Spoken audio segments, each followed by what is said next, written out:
Picking up in 15.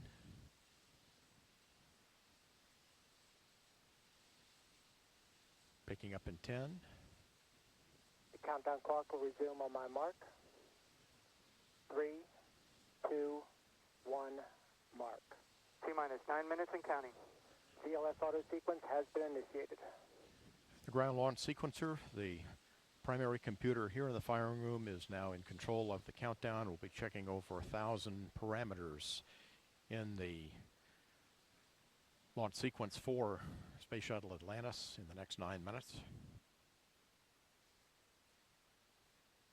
Onboard flight data recorders have been activated.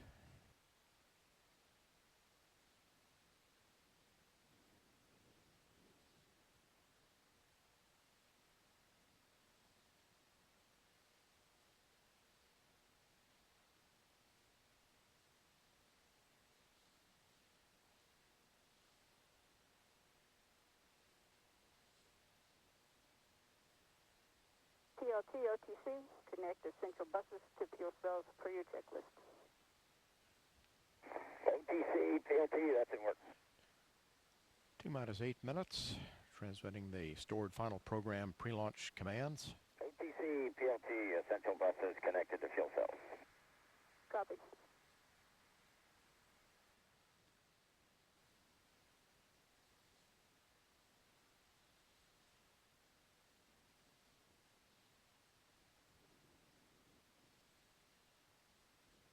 Beginning now to retract the crew orbiter access arm. Let's go for orbiter access arm retract.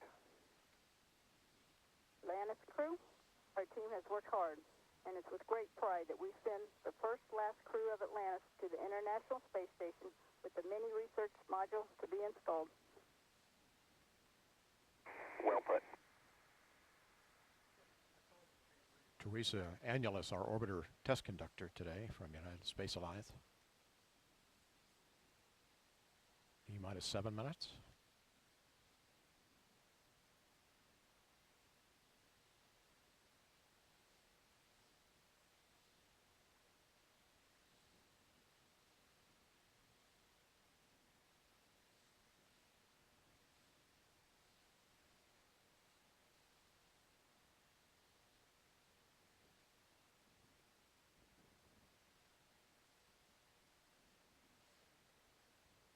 Next, the pilot will perform the auxiliary power unit pre-start in about... CRPS, OTC, start APU display recorders. CRPS, recorders are running.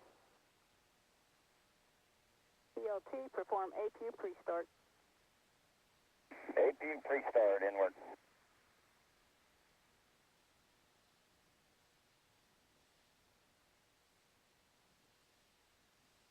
Next major milestone will be at T-minus 5 minutes when the orbiter's auxiliary power units will be started. OTC, PLT, APU pre-start complete. Copy.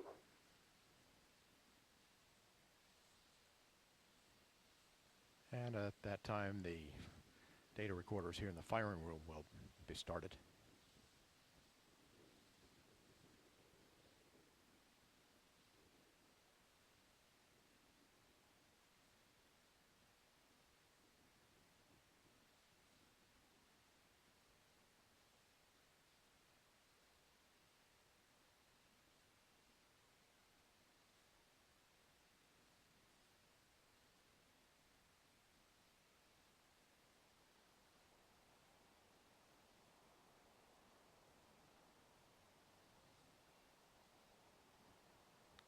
T-minus 5 minutes and counting. CLS is go for orbiter APU start. CLT, perform APU start. APU start in work. CDR, reconfigure heaters. Heater reconfigure work.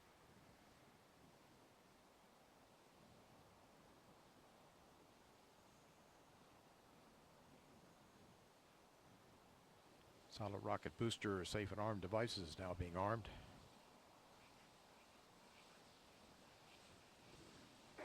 OTC and PLT APU start and heater reconfig complete. Copy.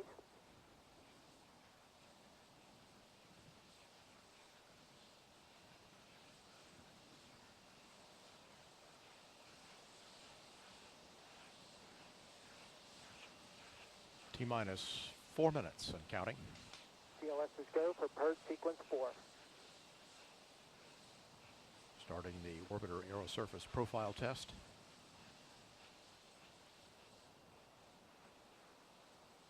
That will be followed by a steering check of Atlantis' 3 main engines.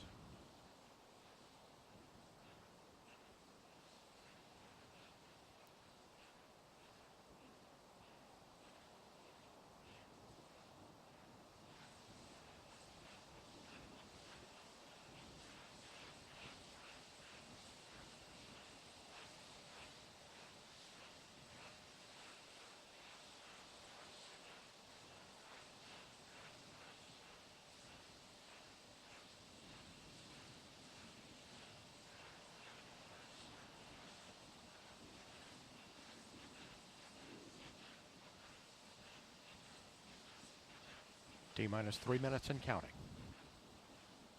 Verifying the main engines are in start position. CLS is go for EP LO2 pressurization.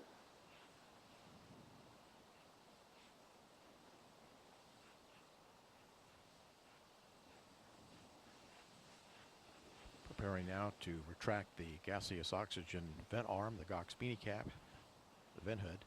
CLT, OTC, clear caution warning memory, verify no unexpected errors. That's inward. Fuel cells going to internal reactants.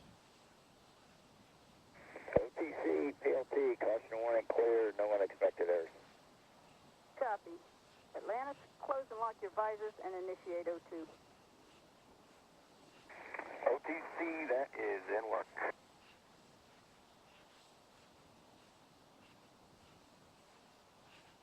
T-minus 2 minutes and counting. CLS is go for EP LH2 pressurization.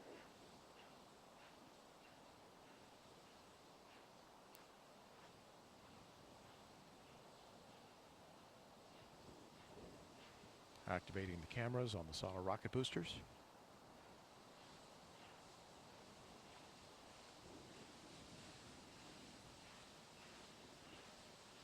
One minute, 30 seconds.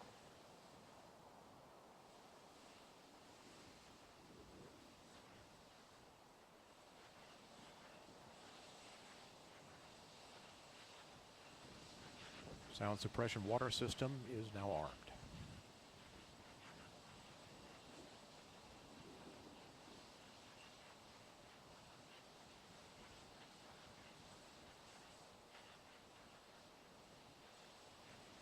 One minute.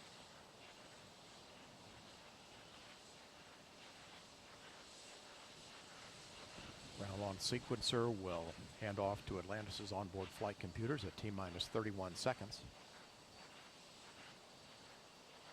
About 15 seconds from now.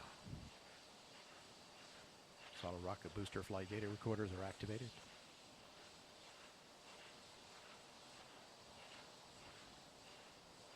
T-minus 31 seconds. The handoff has occurred.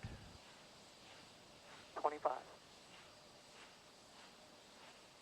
Solid rocket booster nozzle gimbal check. Firing chain is armed. Sound suppression water system activated. T-minus 13, 12, 11, 10, 9, 8. Go for main engine start. 6, 5, 4, 3, 2, 1. And 0 and liftoff of Space Shuttle Atlantis, reaching the crest of its historic achievements in space. And Houston, Atlantis is in a roll. Roger, roll. Houston is now controlling. The roll maneuver is complete. Atlantis is in a heads-down position on course for a 51.6 degree, 136 by 36 statute mile orbit.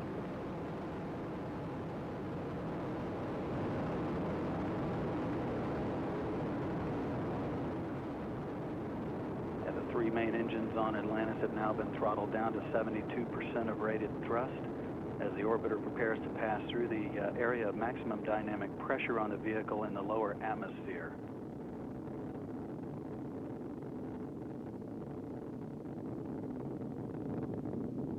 The it's now beginning to throttle back up. Atlantis, you are go at throttle up. Copy, go, throttle up.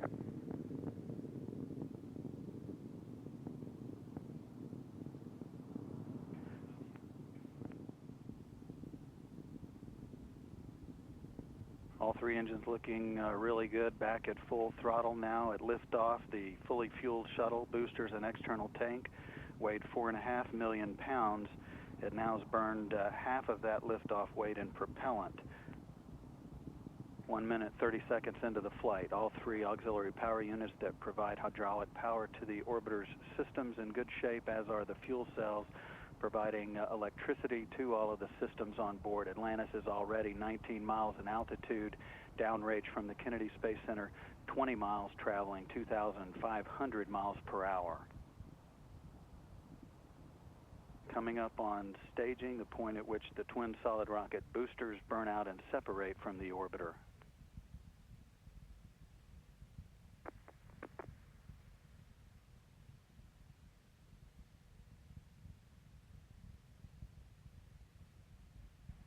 Booster separation confirmed. The onboard guidance system has done its job of settling out any of the dispersions that have been introduced at the booster separation. Atlantis' performance thus far is exactly as planned as Atlantis heads into orbit, flying heads down, wings level into a historic sunset on its 32nd mission. Atlantis, you are 2-engine TOW. Copy, 2-engine TOW. Atlantis can now reach Zaragoza in Spain in the event of a single engine failure. However, all three main engines are still operating at full throttle, 104% of rated thrust.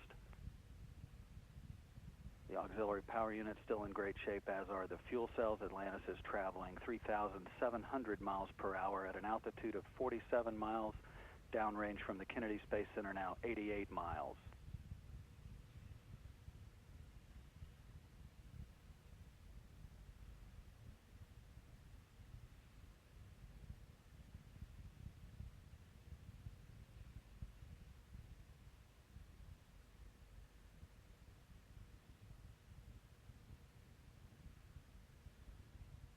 Atlantis is getting a boost from the orbital maneuvering system engines on the tail of the vehicle. Those have been burning now for about 1.5 minutes.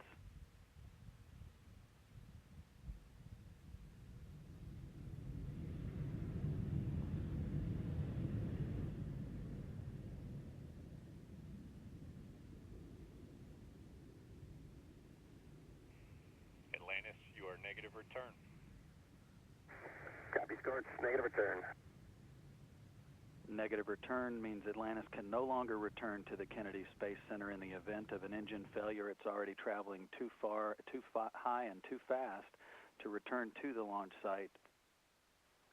Now traveling 6,000 miles per hour, 180 miles from the Kennedy Space Center at an altitude of 62 miles, or about 330,000 feet.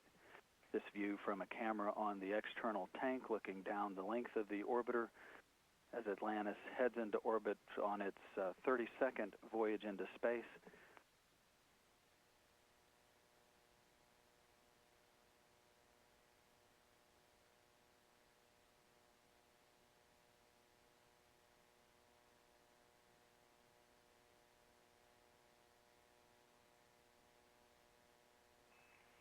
Atlantis, you are pressed to ATO. Copy, press to ATO. Atlantis can reach orbit on 2 engines should one fail at this point. However, all three are still in great shape. I've got a report that the flash evaporator system providing cooling to all of the systems is also operating normally as well. Atlantis is traveling 7,700 miles per hour, 278 miles downrange, 67 miles out in altitude.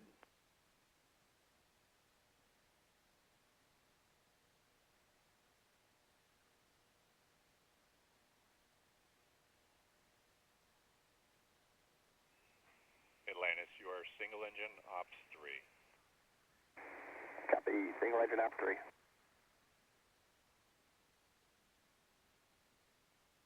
Standing by for the guidance system to take over control of Atlantis and roll the vehicle to a heads-up position. This roll to heads-up allows for...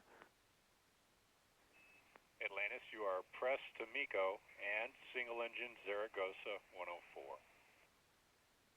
Copy. Press to MECO, single engine Zaragoza 104. Atlantis can reach a safe orbit on 2 engines now. Lucky dog.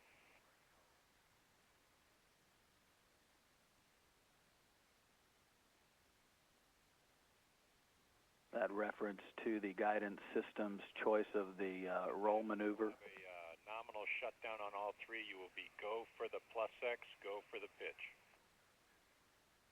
Atlantis copies. Nominal shutdown. Go for the plus X. Go for the pitch. Good readback. And that roll to heads up provides a good satellite communications link with Atlantis, continuing its travel into space, approaching 7 minutes into the flight. Atlantis, you are single engine press 104. Copy. Single engine press 104. Atlantis can reach orbit on 1 engine now should 2 fail. However, all 3 are still in good shape. Atlantis is now traveling 13,000 miles per hour, 580 miles away from the Kennedy Space Center at an altitude of 340,000 feet, or about 64 miles. Shortly, the 3 main engines will begin throttling back to maintain the structural limits on the orbiter as it approaches loads near 3 times gravity.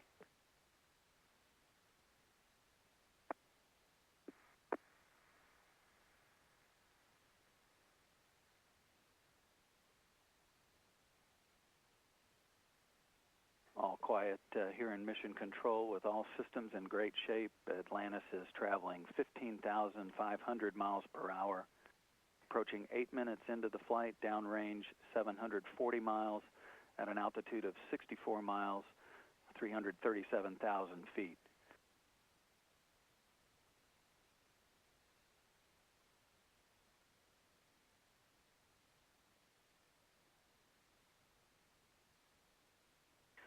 Standing by for main engine cutoff confirmation as Atlantis is in excellent shape heading into orbit.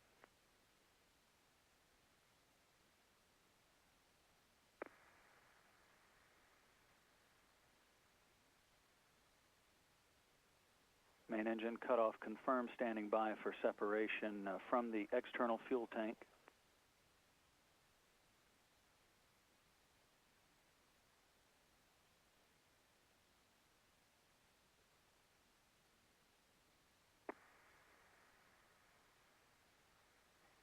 Atlantis now flying away from the external tank after separation.